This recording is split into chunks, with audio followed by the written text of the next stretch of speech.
Alan Watts has written a book that Nancy Wilson Ross in the New York Times Book Review has called A Work About a Phenomenon Filled with Enthusiasm and, I might add, the juiciness of life. And the phenomenon, of course, is the author himself, Alan Watts, who perhaps more than anyone in this country, perhaps in the Western world, has helped popularize, but in the good sense, the nature of Zen. And Mr. Watts has written about 20 or so books. Way of Zen, his most popular, among others. The newest is about himself, his autobiography. It's called In My Way. In My Own Way. In My Own Way, and own. You know, Alan, I was thinking, before I let you loose and you go off talking, as you will, in a very marvelous way, we hear you do onion chant. This is a recording some years ago that I have, you and your friends in a spontaneous happening. And the question I must ask as we hear this is, how did a good English boy come to do this we're about to hear? Be natural.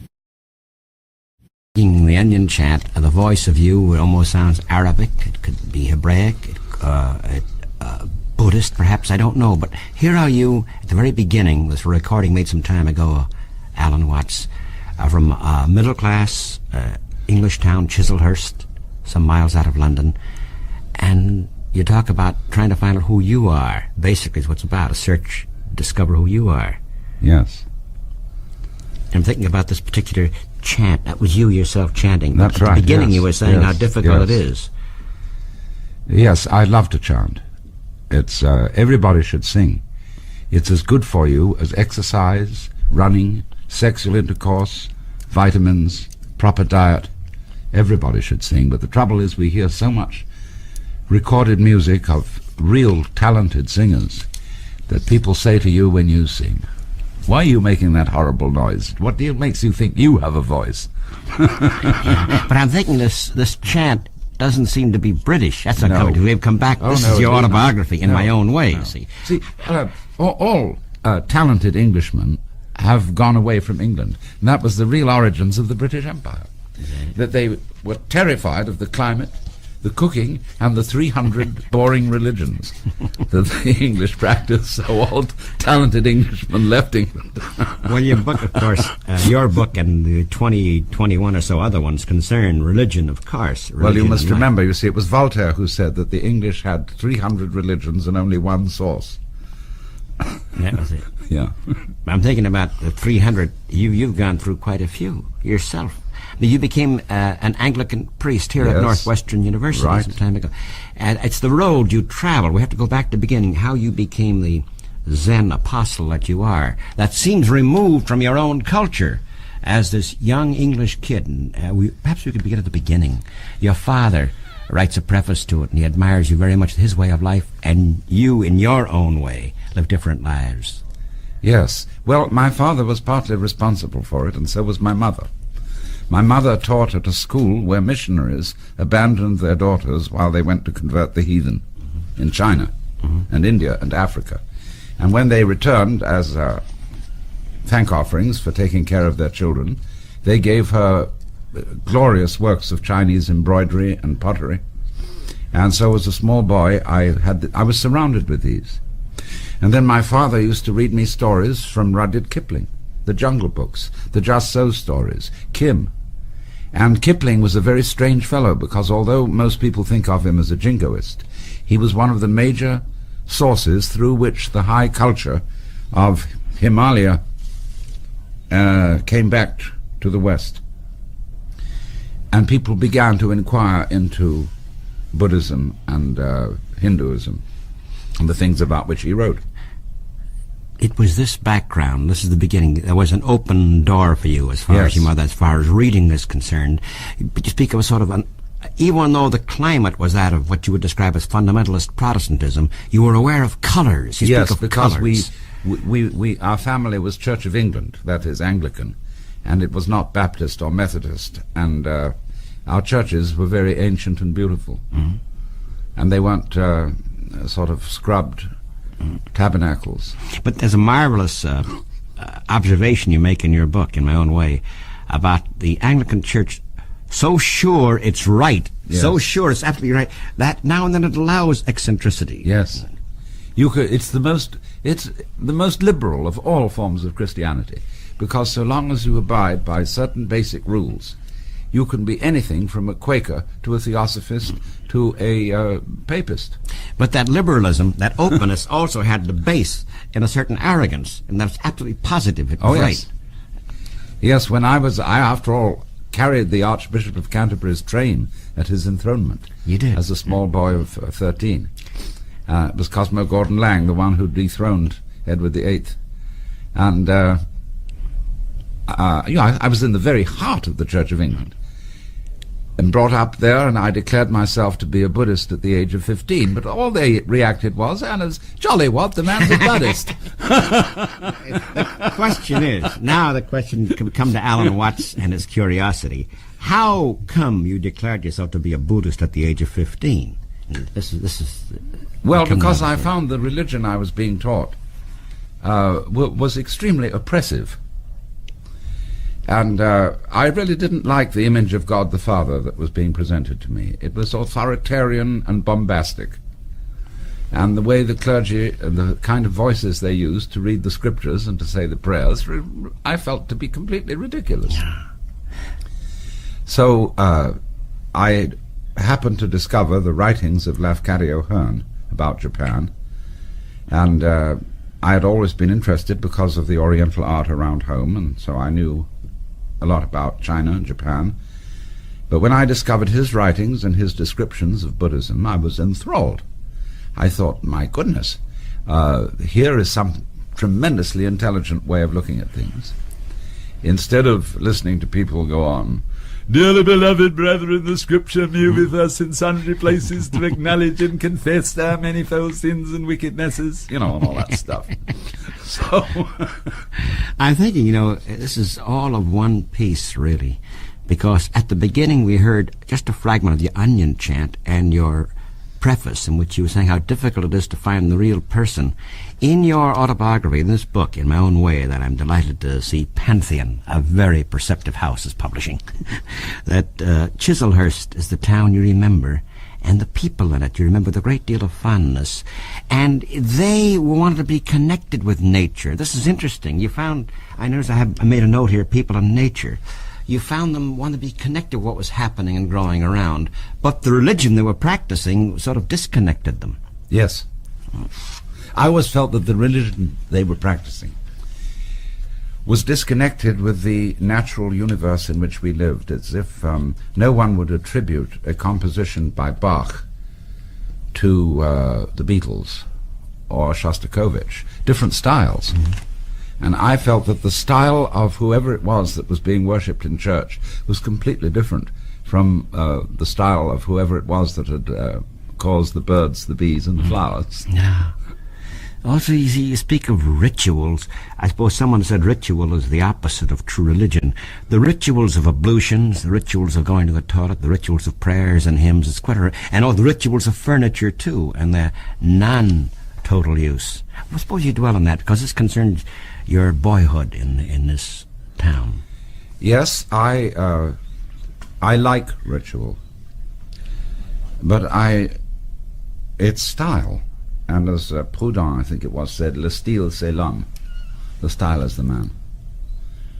And I don't do rituals or have anything to do with them because of the belief that they will work magic for me, but just for their elegance, like one would sing or dance. Ritual is a form of dancing.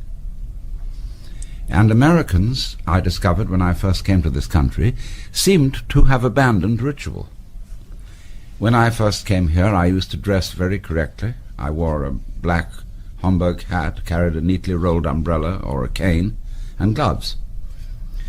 And the immigration officer at Montreal, where I came through to the United States, he said, "What do you carry a cane for? You sick?" I said, "No, I carry it for swank." And he said, "Ah." He was really a very nice fellow. But I found, as I came, I thought that Americans were very natural, whereas the British were very affected. Mm-hmm. But then I discovered that American naturalism was an affectation. That's an affectation, too. Yeah, and it's a ritual. So we can't avoid rituals. You can't avoid it, no. But the question is, I'm thinking about the early days you're talking about, how you were told you must do this or you must do that. Something that R.D. Laing, Yes. whom we both admire, Right. opposes so much. The must do something. And therefore the chance of the yes. person to be natural becomes unnatural as a result. Yes, because that is what we all put over on our children, whether we be Europeans or Americans, is you are required to do that, which will be acceptable only if you do it voluntarily. Yeah. And that's a double bind. Yeah. It's like saying you must love me. And so if I say to my wife, darling, do you really love me? And she says, well, I'm trying my best to do so. It's obviously not the answer that I want. This thing that, of course, Knots is about, R.D. Laing and Yes, all his approaches. Knots, back. yes. We come to you, but we come to the double aspect. The name Alan itself, Alan Watts, and you go into the source of things. That's a double meaning, Alan, doesn't it? Yes. It means in Celtic harmony, and in Anglo-Saxon it means a hound. So we have in man, then, and in you, using, Yes, the if we harmonious could use hound. this phenomenon, Alan Watts as our metaphor, in you are both. Yes, because it's always been my feeling for life that a human being is a coincidence of opposites. I am, on the one hand, extremely interested in religion and the mystical, because ever since I can remember, I found the universe absolutely amazing. The fact that I existed at all seemed astonishing.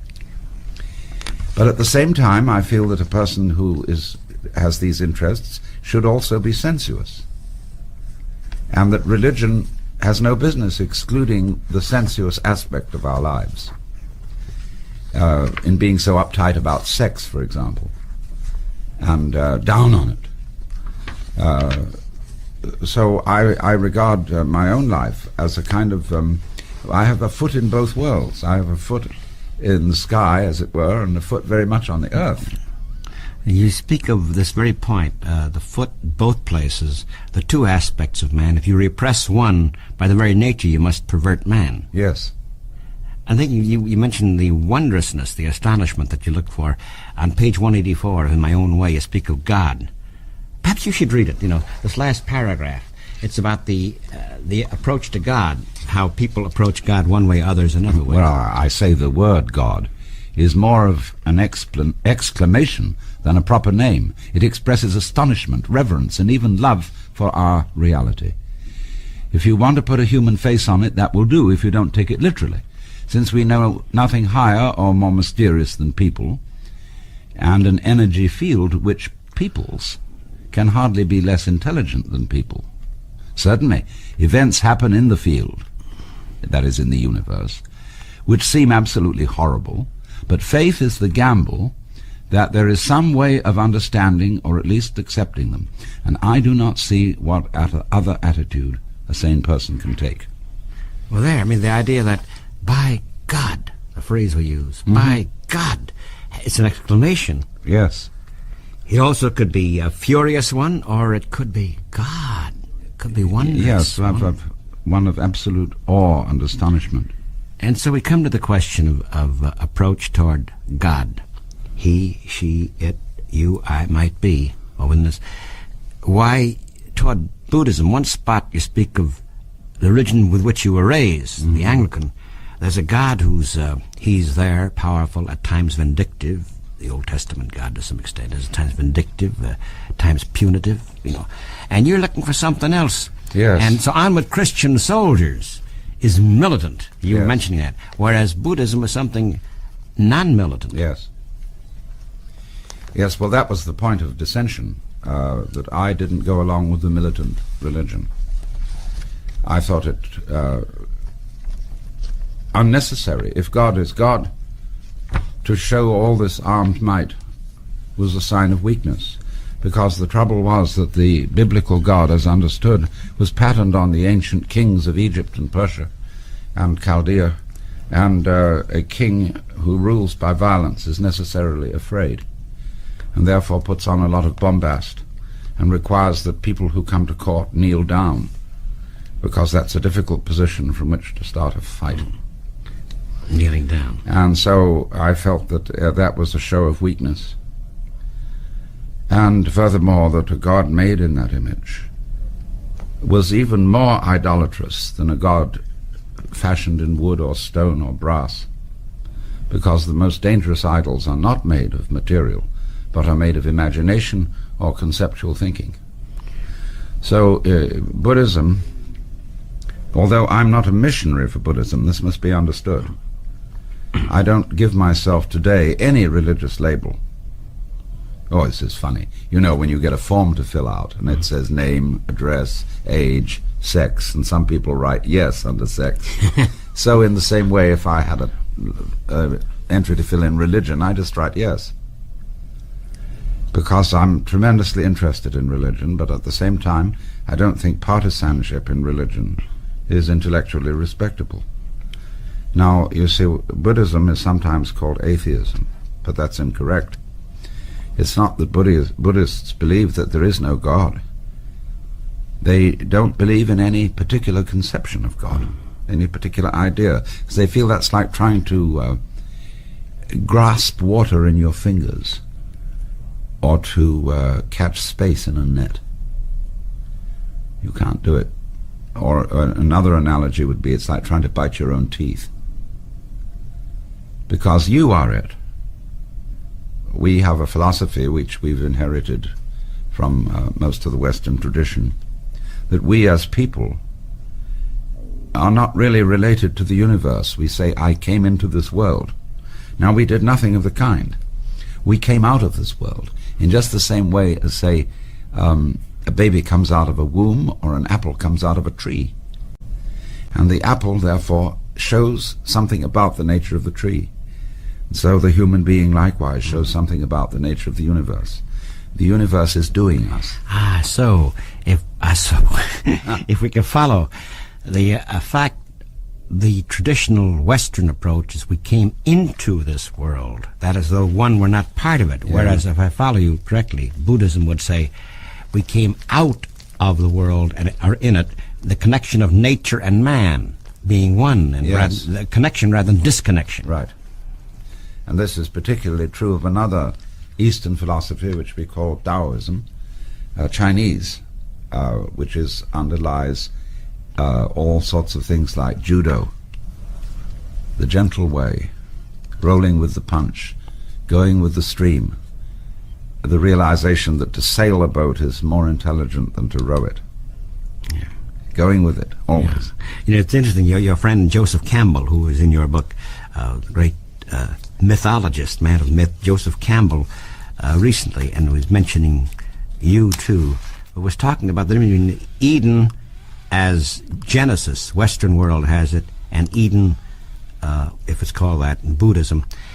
When the discovery of knowledge was made, Adam and Eve were driven out of it, whereas in Buddhism, that part of it, they're taken into it.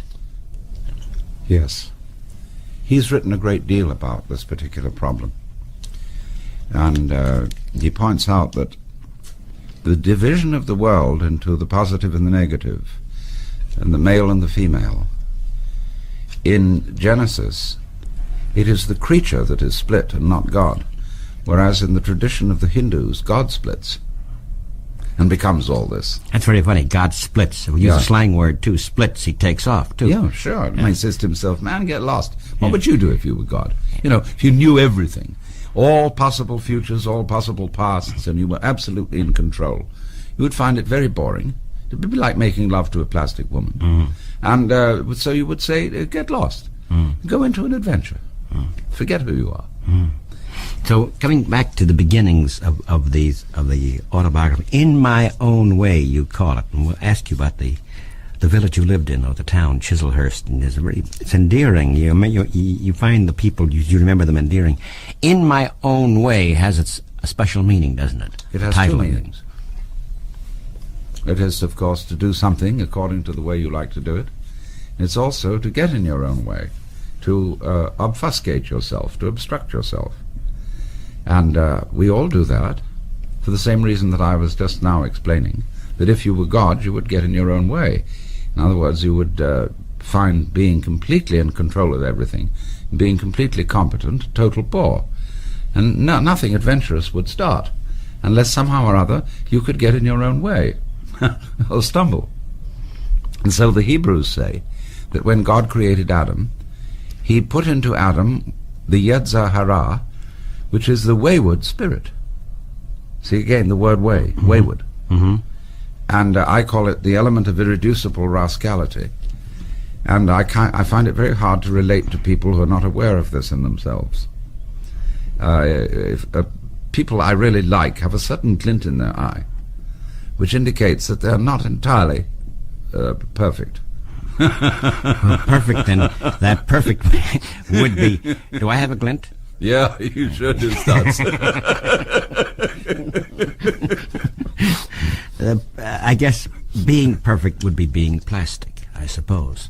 Being perfect, whereas having both, having the Mephistopheles as well as the Faust or the other guy, whoever it might be, up, wherever. I don't know why he's always up or down, perhaps, is part of man. Both. Yes, of course it is. And so the challenge is there. Yes.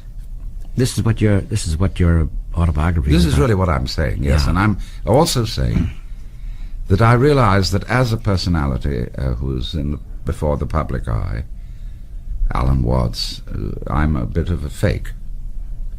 Maybe a genuine fake, but still I know that behind the front that I present to the world there's a good deal of Scotch tape and wire and string and the stuff that holds it together. And I say to the reader, and I say this to give you courage to go on with your show, because you know very well that you've got a lot of wire and stuff holding it, holding the scene together, and that you're not entirely what you look like on the outside. And even this very moment, this is very fun, because you speak of the show business, even use the very phrase itself, show Yes. business aspect of what you're doing. Even you and I right now, using these microphones, you and I right now are playing roles, aren't we? Yes, of course we are. Yeah. We're in showbiz. Yeah. And but all life is basically showbiz. The whole universe is, as you look out at it at night, a fireworks display. Well, we send up fireworks on the 4th of July and so on because we want to celebrate. And so in this way, the entire universe is a celebration. Yeah.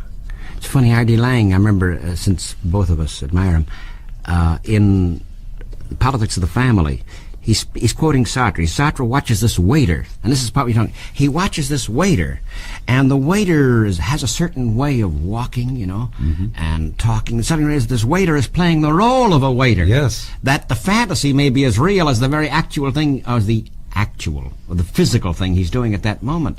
He too, he's not really a waiter, you see.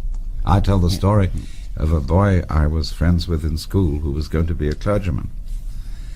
And he was so set on being a clergyman that he smoked a brand of tobacco called Parson's Pleasure, and had already cultivated the mannerisms associated with clergy. And we all do this in various ways. I know I retain my English way of talking, even though I live in the United States. It's somewhat a corrupted English accent. But I find that it's of enormous advantage to me to do so. Very funny you say this. Often you find someone from the South maintaining a deep South, woman or man. Deep South is, oh, that's charming. They say whatever they think what they're doing. And it's an act. Now, by this time, even the great black work singer Leadbelly, Richard Dyer Bennett, is a marvelous friend of Leadbelly, says, why do you retain... By this time, Leadbelly lived in New York long enough. Had been in North London, but he still kept a deep South, seemingly illiterate accent. Leadbelly had gone beyond it, but he in his own mind, not consciously, but he maintained it, you see, because it gave him that exotic quality in this other land, you see. And so a Southern belle in Chicago she almost refuses to lose that Southern accent. Sure. So you're talking about your British accent now. I feel the same way about Oriental people and Europeans. When they speak English with an accent, it has a tremendous charm.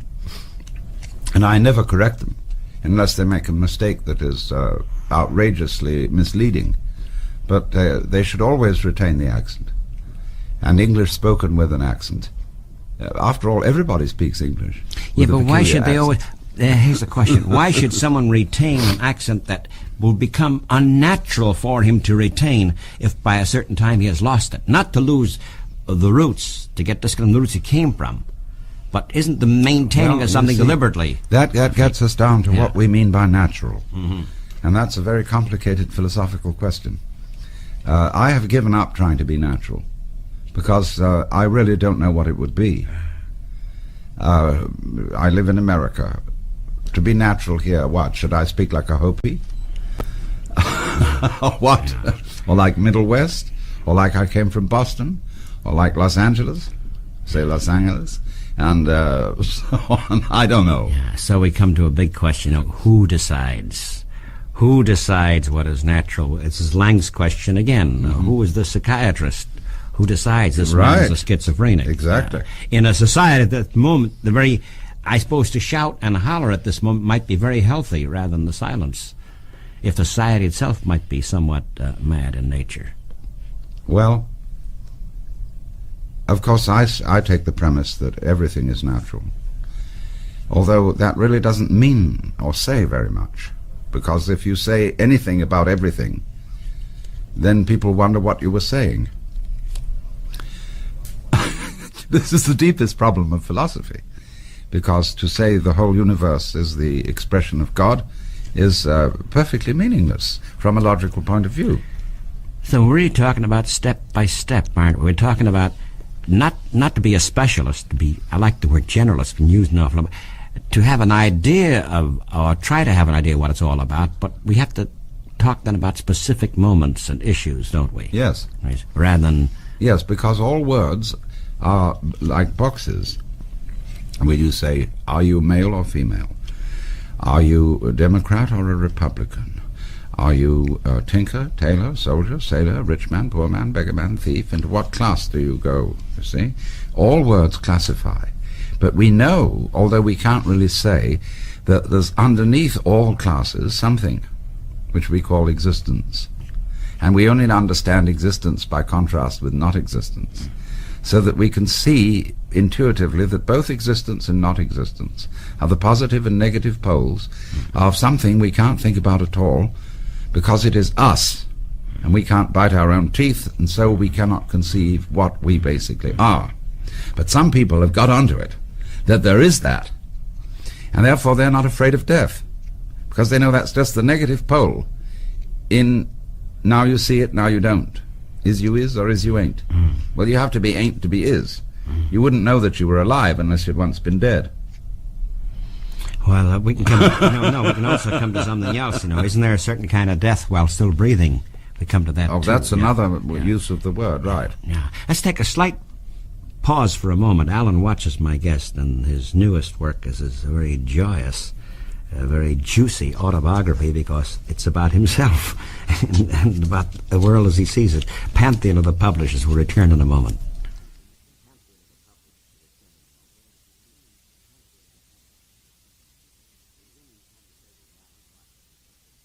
We're resuming the conversation with Alan Watts, and the subject, his autobiography. His latest book is 22nd or so, and it's In My Own Way. He spoke of death.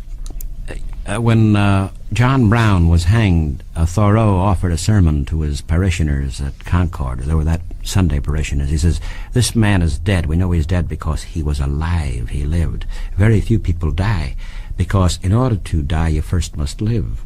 And most of us run down like a clock, he says, and leave eulogists mopping up the spot where we left off. We deliquesce. So we're talking about being alive as a prerequisite to dying. Well, like being married is a prerequisite to getting divorced.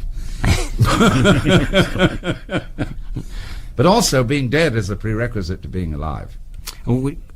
Could you explain that? Well, now imagine.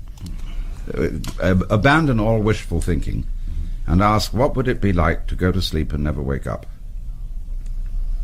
Supposing when you're dead, you are so dead that it's as if you had never existed at all. Not only you, but everything else. Complete, total blank. When you think about that for a while, and you realize that's the way it was before you were born. And what happened once can always happen again. Yeah, but don't you see, here's the point. There was no consciousness before you were born. No.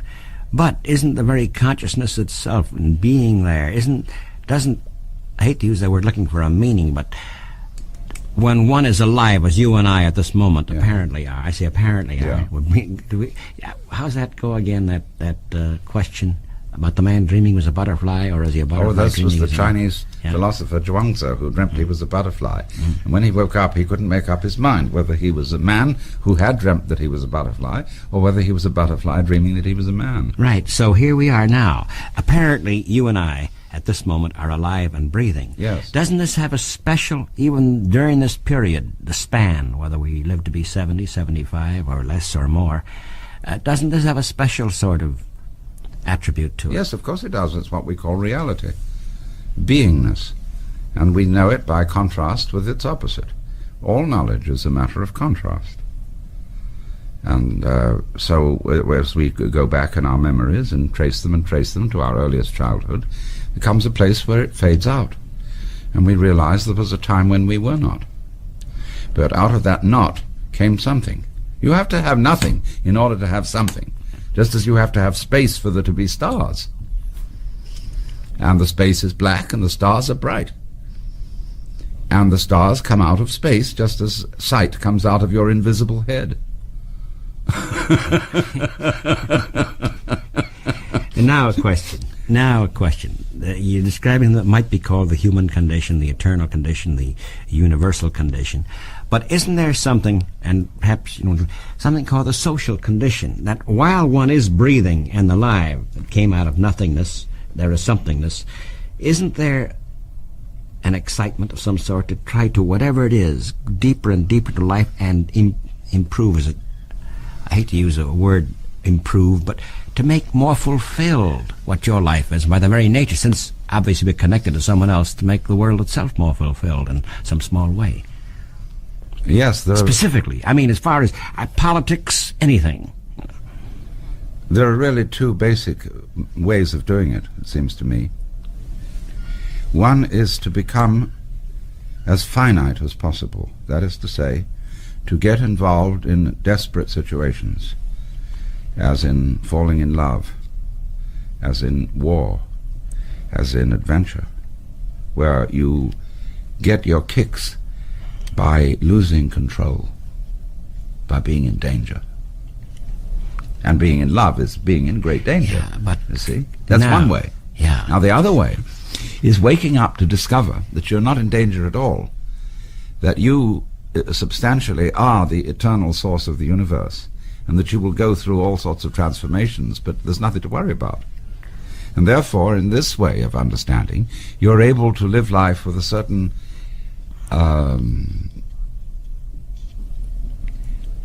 detachment. You're able more to play it as a game than to live it as something serious. So you don't take yourself seriously.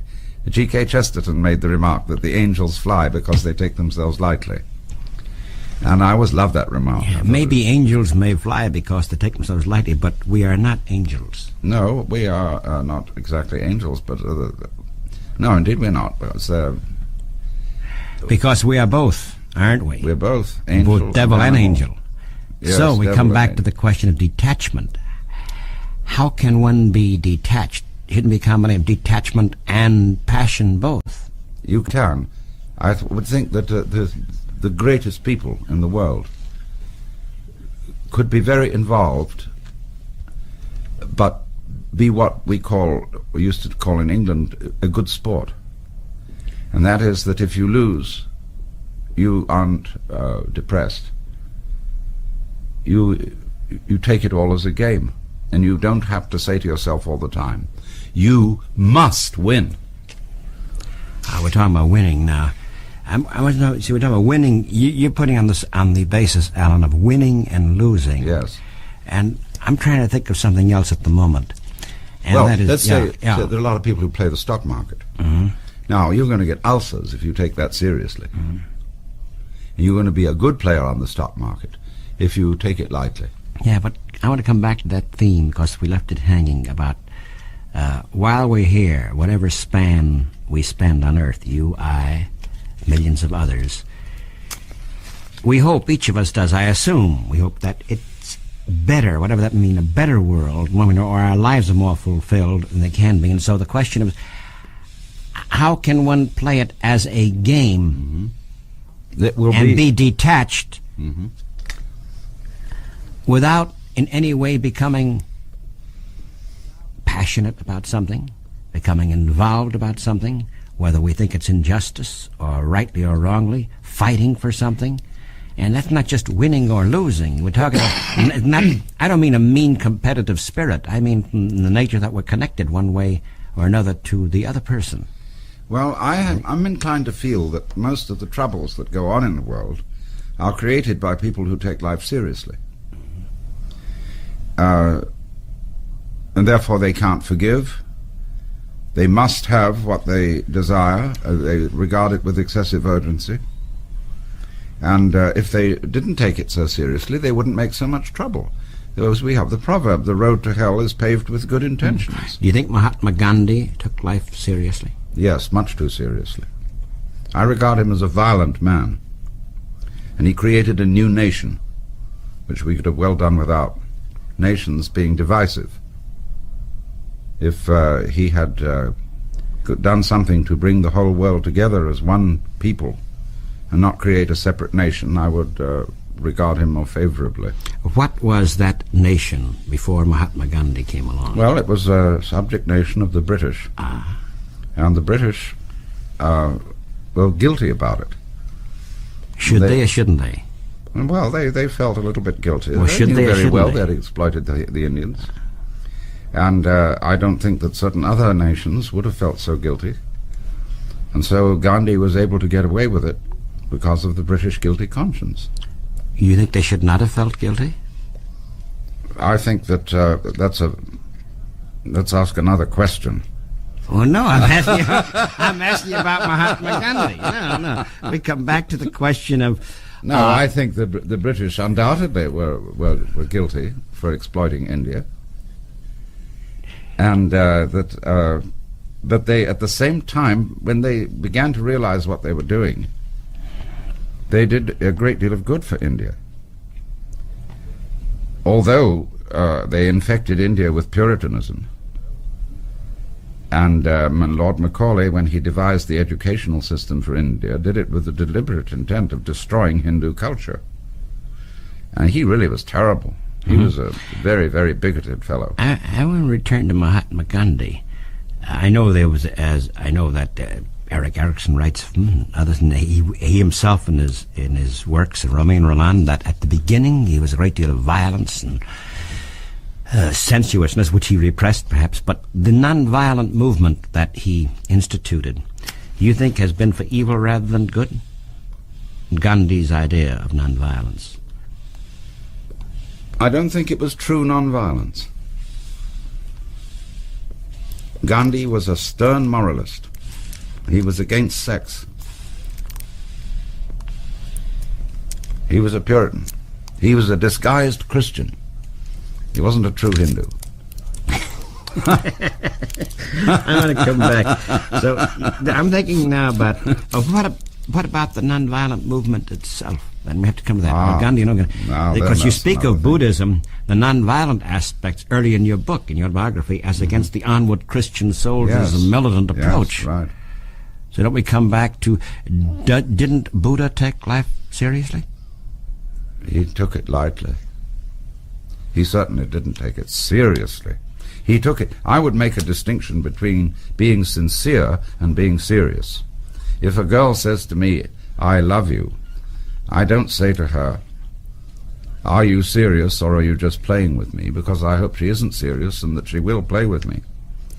I say to her, "Are you sincere or are you just toying with me?" So I feel that Buddha's attitude to life was very definitely the light touch. And getting people liberated from feeling that one absolutely must survive. When you feel that, you see, survival is a drag. You have to go on. Confucius put it beautifully. He said, "A man who understands the nature of life in the morning can die with content in the evening, because he's liberated from feeling that he absolutely must go on." And when you don't feel like that, you have more energy. In contrast, say, to Samuel Beckett's people. Yes. Who are waiting for Godot, or part of Endgame. Yes. Life is a chore, Yes. but you go on. You're saying that in the Beckett people, and it seems the world is somewhat Beckett-esque at the moment, Yes. There's something missing. And what is missing is what? What is missing is that what? Well, to put it in the simplest possible terms, which are not quite correct, but they'll do. What is missing is that we have a mistaken sense of identity. We don't realize that each one of us is really the whole eternal universe, expressing itself in a particular way. In the Hindu scriptures, in the Upanishads, there's the saying in Sanskrit, Tat Tvam Asi, which means roughly, you're it. But being somewhat more secular-minded than you, Alan Watts is my guest, and his autobiography is marvelous reading. You might find points in which you might diverge. You might take another path from me. He says, in my own way, his own way, needn't be my own way, because I'm a little bit more secular than you. And so I raise the question of how can one, living a certain span of life, I return to this theme again, living in a world, real or unreal, fantasy or truth, find life more fulfilling in every way. We're creatures. There are creature comforts or discomforts. There's tremendous inequity in the world. Do you think it should go, that this is the way it is and it must go on? We can return to Gandhi and India and British colonialism. No. You see, I'm, in a way, a social activist. I'm tremendously interested in the reform of prisons, in reform of the police. I get furious about certain kinds of injustice. But I feel that I can be effective in that kind of work only if I know that basically it doesn't matter. If I get involved in a cause where I feel that it absolutely has to succeed and that I would almost commit suicide if it didn't, then I feel I can't work effectively for it. I will show my hand as if I were playing poker and I were going to bluff this through. Now, if I'm nervous about losing my shirt, I can't put on a good bluff. But if I'm not nervous about losing my shirt, I can put on a perfect bluff and get away with the game. And that's why I feel that a certain spirit of a sense of eternity in yourself. That doesn't mean everlastingness. It means beyond time. Knowing that you are one with the Godhead, as Jesus knew it, and as Ramakrishna and all those people knew it, Buddha. If you have that internal sense, then you can get immersed in helping people and doing things, but without the motivation which makes one always do the wrong thing for the right reasons. I mean, I often think of the foreign aid program of the United States as an example of, kindly let me help you or you'll drown, said the monkey, putting the fish safely up a tree. And all this war that we're waging in Vietnam is absurd. I mean, if we were in that war in order to possess the territory and carry off the women, it would have some sense to it, because then we'd be sure that neither the territory nor the women were destroyed. But we are waging it for purely abstract reasons, which show how little we live up to our claim to being materialists.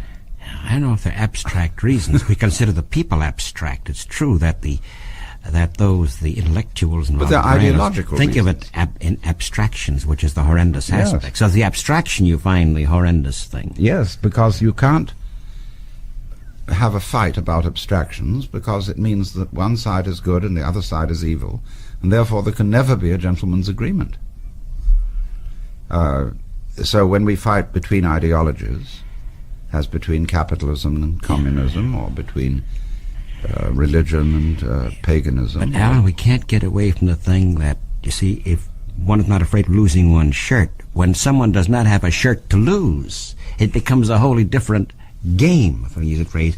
And so we come back to Asiatic countries, African countries, all the internal indigenous horrors may be there. the same time, something is happening. A gentleman's agreement is rather difficult at times when the belly is empty. And therefore, if changes are occurring, to stop those changes is unnatural. It would cost us less to fill all their bellies than to fight the war. What we've spent on war collectively since 1914 would have all that wealth and energy would have fed the whole world and everybody would have been comfortable. This is by way of going round and about your autobiography. All this is in it in one way or another. You speak of your own university, how the various people you met influenced on your life. In the very beginning you were influenced, the beginning of your mother and father. Then you speak of the various people you met. And you have some very funny stories about Aldous Huxley and others. And, yes. Well, Huxley has the glint, doesn't he? Yes, very much so. He was an extremely civilized man. And he had a beautiful voice. He used to say, it's most extraordinary to consider fashions in medicine. Do you realize that fashions in medicine are just as much as in clothes? Why, not so long ago, it was fashionable to have one's whole large intestine removed. The only trouble was with the operation. It was immensely expensive.